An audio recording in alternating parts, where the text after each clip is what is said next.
Hi friends, അപ്പോൾ ഇന്ന് എനിക്ക് ഓഫാണ്. അപ്പോൾ അങ്ങനെ കുറേ ദിവസമായിട്ട് നമ്മുടെ അംഗനവാടിയിലെ ടീച്ചറെ വിളിക്കുന്നു, ചോട്ടൂന് അമൃതം പൊടി തരാം, നിങ്ങൾ വായോ എന്ന് പറഞ്ഞു. എന്നാൽ പിന്നെ ഓഫല്ലേ, ചോട്ടൂനെയും കൊണ്ട് അംഗനവാടി വരെ പോകാമെന്ന് വെച്ചു. ചോട്ടു ആണെങ്കിൽ ഭയങ്കര ഉഷാറിൽ പോവുകയാണ്. ഞാൻ വിചാരിച്ച അവിടെ ചെന്ന് ടീച്ചറുമായിട്ടൊന്നും അടുക്കില്ല എന്നാണ് വിചാരിച്ചത്. പക്ഷെ ഭയങ്കര ഇഷ്ടത്തോടു കൂടിയാണ് ചോട്ടു ഇന്ന് അംഗനവാടിയിലേക്ക് വരുന്നത്. ചേച്ചിപ്പെണ്ണ് കൂടെ ഉള്ളതുകൊണ്ട് ചേച്ചിപ്പെണ്ണിൻ്റെ കൈയും പിടിച്ച് നല്ല ഹാപ്പി ആയിട്ടാണ് ചോട്ടു പോകുന്നത്.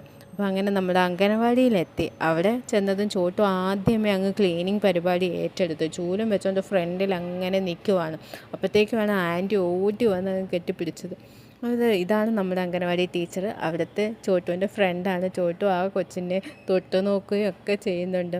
ഇത് വേറൊരു കൊച്ചുമായിട്ട് നിന്ന് കളിക്കുവാണ്. ഞാൻ ഒട്ടും പ്രതീക്ഷിച്ചില്ല ചോട്ടു ഇവരൊക്കെ ആയിട്ട് ഇങ്ങനെ കൂട്ടുകൂടി പോകുന്നു. പിന്നെ ഞങ്ങൾ നേരെ ചോട്ടുവിൻ്റെ അപ്പച്ചൻ്റെ അമ്മച്ചിയുടെ അടുത്ത് ചെന്നിട്ട് പിന്നെ ഞങ്ങൾ നേരെ വീട്ടിലോട്ട് പോയി.